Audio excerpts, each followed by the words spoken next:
আজ চলে আসছি চিকেন পাউডার কিভাবে তৈরি করা হয় তা আপনাদের সাথে শেয়ার করব। চিকেন পাউডার আমরা সবাই ব্যবহার করি, বিশেষ করে চাইনিজ রান্নায় আমরা খুব ব্যবহার করে থাকি।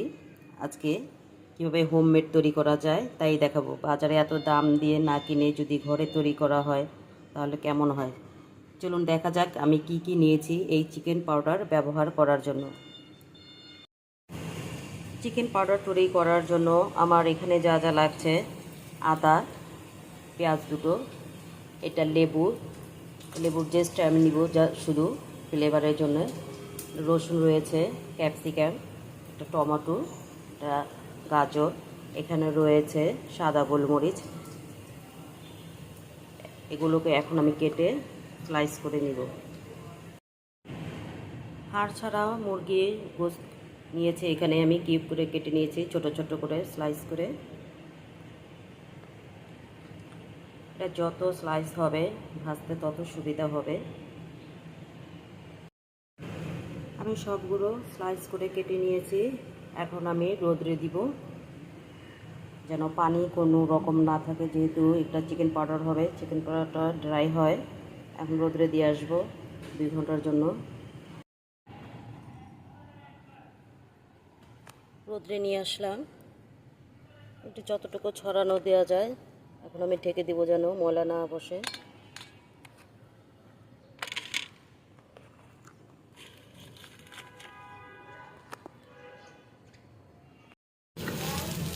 চিকেনগুলোকে এখন আমি ড্রাই করে নিব।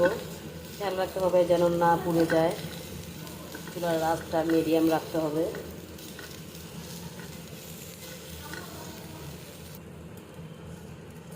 এটা আরও মচমচে লাল হবে, হাত দিয়ে ধরলে যেন গুঁড়ো হয়ে যায়, এরকম লাল করতে হবে।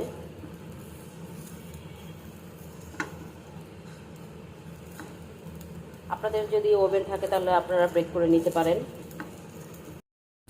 খুব সাবধানতার সাথে করতে হবে। আপনি চাইলে সবজিগুলো সব একসাথেও করতে পারেন। যে পর্যন্ত পানি টেনে না নেবে, এটা একটা মচমচে ভাব না হবে, সে পর্যন্ত এভাবেই চুলাটা বসিয়ে রাখতে হবে।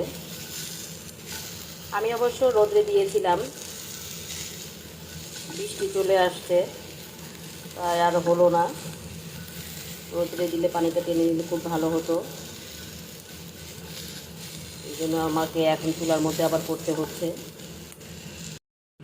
এখন ক্যাপসিকামের সাথে আমি টমেটোটা দিয়ে দেবো। টমেটো যেহেতু খুব জুসি, অনেক সময় লাগবে এটা পানি শুকাতে।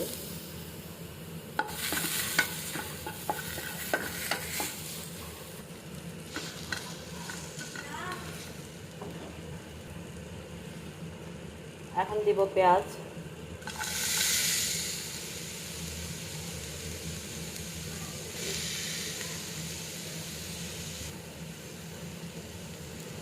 আমি কিছু সময় চুলায় এটা লাল করব, তারপর 10 মিনিটের জন্য আমি ওভেনে বেক করে নিব, যেন কোনোভাবে পানিটা না থাকে, যেহেতু এটা একটা ড্রাই পাউডার হবে।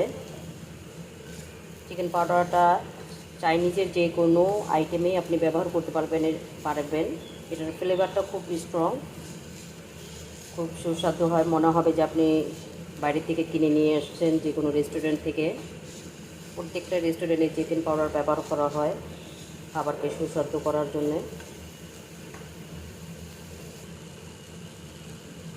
এক এক করে আমি সবই দিয়ে দিচ্ছি। এখন দিয়ে দিলাম আদা, গাজর, সবগুলো খুব ভালোভাবে এখন কিছুক্ষণ আমি ভাজবো। রসুন কুচি,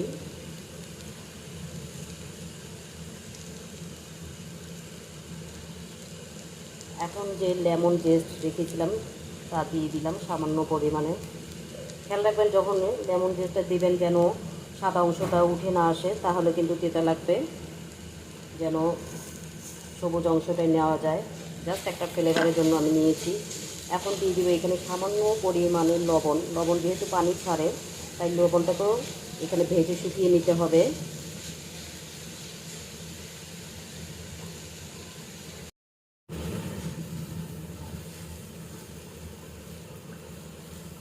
খেয়াল রাখবেন যেন পুড়ে না যায়, যতটুকু পারবেন পানিটাকে শুকিয়ে নেবেন। এখন দিয়ে দেবো সামান্য পরিমাণের লবণ।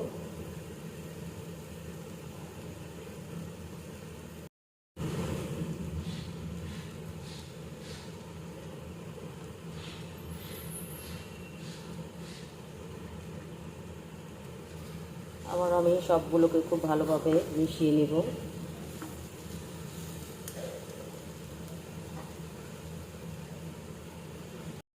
সবগুলো এখন আমি মাইক্রো করে নেব। চিকেনগুলোকে আমি বিছিয়ে দিচ্ছি, যেহেতু চিকেনগুলো আমি প্রায় ভেজে ফেলছি। এখন ফিনিশিং দেওয়ার জন্য করব। দিয়ে দিলাম কিছু সাদা গোলমরিচ, এগুলো যদি পাউডার হবে একসাথে, তাই আমি সবগুলো একসাথে দিয়ে দিয়েছি, কিছুক্ষণ ভেজে নিয়েছি। এখন আমি মাইক্রো হওয়ার জন্য দিয়ে দিব। ওভেনটা আমি প্রিহিট করতে দিই, আমি প্রিহিট করে নিয়েছি। এখন আমি ভিতরে দিয়ে দিব। আমি এখানে বেক হতে দিয়ে দিয়েছি 10 মিনিটের জন্য।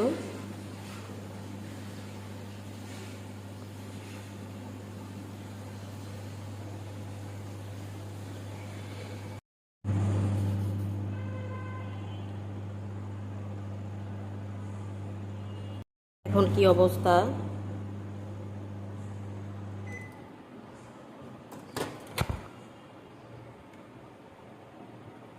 আমার ভাজা অনেকটা হয়ে গিয়েছে, নামিয়ে দেখি কি অবস্থা। অনেকটা মচমচো হয়ে গিয়েছে। এখন হালকা একটু ঠান্ডা হলে আমি ব্লেন্ড করে নিব।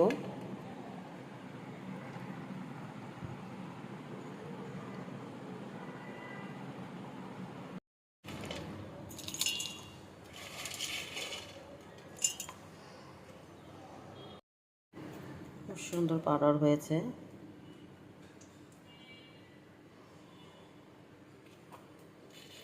এখন আমি এটাকে কিছুক্ষণ আবার একটু চুলার নিচে দিয়ে রাখবো, যেন আর একটু ঝরঝরা হয়। এটা যত বেশি তাপ পড়বে তত বেশি ভালো হবে। আপনি টমেটোটা চাইলে স্কিপ করতে পারেন। টমেটো, ক্যাপসিকামে এগুলোর সিডগুলো আমি ফেলে দিয়েছি, সিড রাখা যাবে না। আজ এই পর্যন্তই। সবাই ভালো থাকবেন। আল্লাহ হাফেজ।